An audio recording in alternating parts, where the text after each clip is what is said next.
copyrighted telecast may not be reproduced, retransmitted, or used in any form without the authorized written consent of NASCAR Broadcasting. NASCAR would like to thank all of our loyal fans for your continued support, and we hope you enjoyed today's broadcast. They're fighting for the top 10 spot.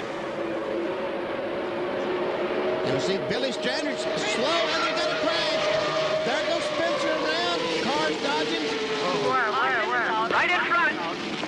Come high as you can. Go high. Wow. Are we going to get through with only one car involved? Unbelievable. Wow. Is that big or what? No, we see Chad Little has some damage to the front of the John Deere Pontiac. Oh, I thought one car was going to be a one-car race. Straightaway, John Andretti Trouble on the backstretch. Jimmy Spencer gets tagged hard on the backstretch by Mike Skinner's car. Spencer is kicked out of shape as Skinner goes down to the low side. Everyone on the binders. Also trouble for Chad Little. The front end on his Pontiac is all crunched up as everyone else now scoots on by. What a great job all of the drivers in the field did in slowing down and avoiding that becoming a major multi-car incident. It happened, it looked like, when Jimmy Spencer and Mike Skinner were racing hard for position on the backstretch. We go back to Kurt Becker. Standards coming off the corner of the 78 car. He comes off, goes up, he hits the wall. Hits it pretty good, as a matter of fact. And all these cars behind took evasive action, but meanwhile, Jimmy Spencer right in front of this is crashing at the same time. Yep. So, and what happened on that deal, I don't know. We see Schrader, Michael Waltrip, and Jeff Gordon barely gets by. Ward Burton takes to the infield to escape damage, and he did. So it looks like that Skinner, Spencer, and Chad Little in fourth position. And our overhead shots, courtesy of, and Ken Schrader is in the wall. He's been running up close to the wall nearly all race long and got a little too close that time. The caution is out. Boy, what a break for those guys that had to make that other pit stop. Yep. Now all that fuel mileage calculation is really down the drain because everybody will be able to come in and get some fuel. Well, but that Will Earnhardt pit, Will Ricky Rudd pit, track position means everything. They may stay out there, and we see that Schrader's flattened the side of that Skoda Chevrolet. Him at the very back, right beside the 28 car, and they go in turn 3. This is down the backstretch. They go in turn 3. All those cars go in the corner, and the right front tire goes flat, and straight in the wall goes Schrader. But luckily, he was on the top of the racetrack, where he's been most of the day, and so the blow was a lot less had he been where the 28 car. Ernie Irvin. That's a real shock, isn't it? Yeah, big surprise, huh? And look at Jared. Oh, crashes. Jeff Gordon crashes. Boom. Several cars.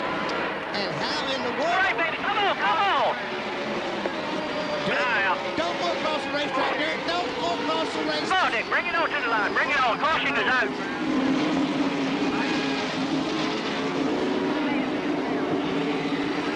And Sterling Marlin is going to get a lap back. Finally, after almost all the race, because Sterling had his problem in the early going, he gets the lap back on the 125th circuit. There has thoughts of getting his lap back as he goes over to turn 2. Just following the tire tracks of the race leader, Mark Martin, for the time being. Sterling Marlin just tucked in line. Further back, here's Dale Jarrett going after Jeff Gordon. Gordon hits the wall, bounces off the wall off turn 2, comes across the racetrack. Derek Cope nearly slams into him. Everybody hits the brakes, and Jeff Gordon spins down to the apron of the track on the back straightaway. Caution on the Speedway for the third time in the Pepsi 400. The NASCAR Winston Cup Championship leader is in trouble on the backstretch off of turn 4. Here is Sterling Marlin going to try and get his lap back from race leader Mark Martin. They come down to the stripe, and at the caution flag puts Sterling Marlin, who has had so much success here at Daytona in the past, back into the thick of things. He's been a lap down since a flat tire at lap number 8.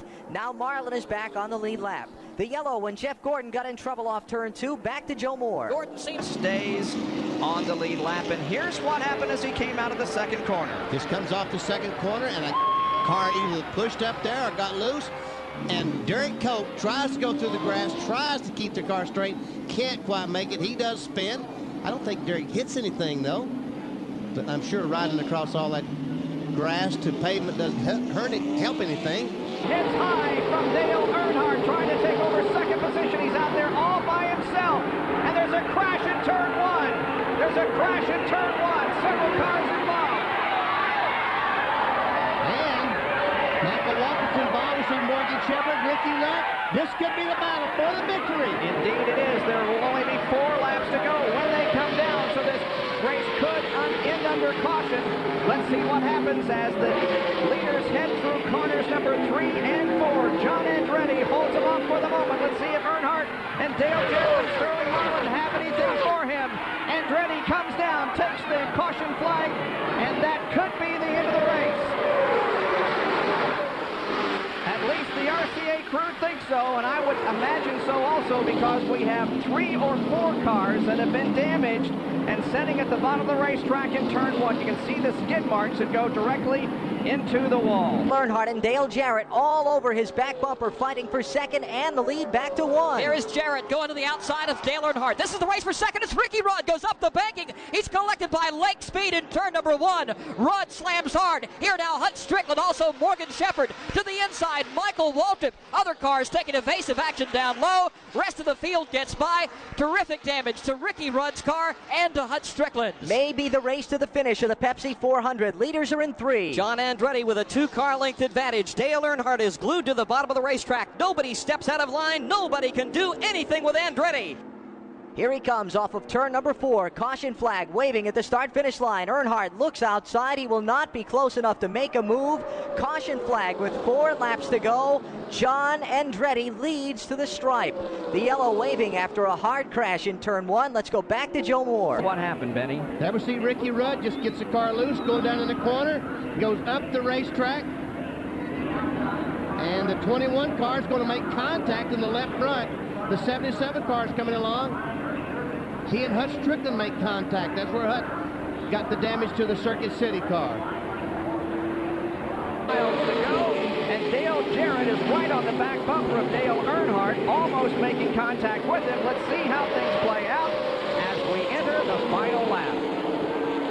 Jarrett looking toward the bottom of the racetrack, trying to get second place from Dale Earnhardt, and he may have it here. Jarrett has a half a car length on Earnhardt, and all this helps John Andretti. And Sterling Marlin. Look at Sterling Marlin. He'll make it 3 wide down the backstretch as they shuffle for position. There's Terry Labonte up on the high side of the racetrack, and Ward Burton is down in the grass as he tries to pick up position. Oh, and there's a crash. Trickle and Burton. Damn it! Come on. Mark Marquez. Let's see who wins this race. Oh, and started Derek Cope clouds on the side. Here we come off the line. It's going to be John Andretti winning and Terry Labonte finishing second. The battle for third goes to Sterling Marlin with Earnhardt fourth and Jarrett fifth. But our concern is at the other end of the racetrack for the cars that have been damaged and whether we may have injury in that massive accident that took place on the final lap in turns 3 and 4. John Andretti won his first IndyCar race at the Gold Coast Grand Prix in Australia in 1991. And on July 4th weekend of 1997, John Andretti wins his first Winston Cup race. Jerry? Well, and has to have a flawless restart and come up through the gears and get back around one more lap of this Daytona Speedway to get his first NASCAR Winston Cup Series win. Pace car heads for pit road. Time for the green and white flags. Well, you get ready to really tighten those seat belts up and hang on down to the line. White flag and green flag come in the air. They come up through the gearbox, and Dale Jarrett is literally pushing Dale Earnhardt. Andretti gets a good restart. He'll pull away by half a car length. Let's follow this one down to turn 1. Jarrett still is pushing Dale Earnhardt. This is the race for the second spot. Now, just as they come into the banking of turn 1, Jarrett drops down low alongside Earnhardt. He's got the momentum. Jarrett's going to go for the second spot. It's allowing Andretti to stretch out his lead. 5 car lengths now as Earnhardt now to the outside, and Sterling Marlin goes low, 3 wide. Meanwhile, John Andretti with the lead is on the backstretch for the final time this afternoon. They're 4 wide behind him, but Andretti leads by 5 car lengths. All that scrambling for second, and now there's trouble up in turn number 3. Mark Martin, Ward Burton, and Dick Trickle crash at the top of the banking as John Andretti shoots off turn 4 to the checkered flag. Cars still spinning and crashing, and turn 4 is down to the stripe. John Andretti is going to win the Pepsi 400, his first NASCAR Winston Cup Series win. 1 car length over Terry Labonte. It'll be Dale Earnhardt and Sterling Marlin side by side for third, and several of the lead cars involved in a hard crash in turn 4. Mark Martin, Dale Jarrett, and others getting together. Ward Burton involved there also, I believe. Let's go back to Fred Armstrong. Also, Lake Speed involved. Jimmy Spencer's involved. Joe Nemechek is involved. You reported Mark Martin. There are several cars down on the inside of the apron, Alan. It all started at the beginning of turn number 3, and a chain reaction accident began as everybody was just coming up to speed. John Andretti, meanwhile, scampered off the corner and headed back to the checkered flag. And coming across the line also, Bobby Hamilton with the whole front of that STP Pontiac caved in, but he did drive it across the start-finish line as we're seeing more cars get fired up there now with smoke trailing from the machines trying to get down to the start-finish line, as at least 7 or 8 cars got a piece of that again up in turn 3 and 4. Back to Fred Armstrong. Also involved is Jerry Nadeau. His car just now coming to rest on the inside of the banking. We'll take a look and see who's climbing out. Some safety crews coming to the aid of Dick Trickle. Trickle just now climbing out of his machine. Lake Speed also appears to be climbing from his. Safety vehicles and wreckers are on the scene down here tending to the drivers. A multi-car accident racing for positions in the final lap of the Pepsi 400, but John Andretti will be the happiest driver of all here today. He will go to victory lane, his first NASCAR Winston Cup Series win. We'll talk with John and the other top finishers in today's race as we continue our coverage from the World Center of Racing. Then finished 3rd, Dale Earnhardt 4th. Dale Jarrett came around for 5th position. Those the unofficial top 5. Right now watching about a half a dozen cars up in turn number 4 that were involved in a hard crash in that portion of the Speedway, racing to the checkered flag, 4 positions in the top 10. Dick Trickle involved, Ward Burton, also Mark Martin, Lake Speed, Bobby Hamilton, and Jeff Burton among those drivers involved. Before we go to victory lane, let's swing back up to turn 4 and Fred Armstrong. Copyrighted telecast may not be reproduced, retransmitted, or used in any form without the authorized written consent of NASCAR Broadcasting. NASCAR would like to thank all of our loyal fans for your continued support, and we hope you enjoyed today's broadcast. This has been a presentation of TNT Sports.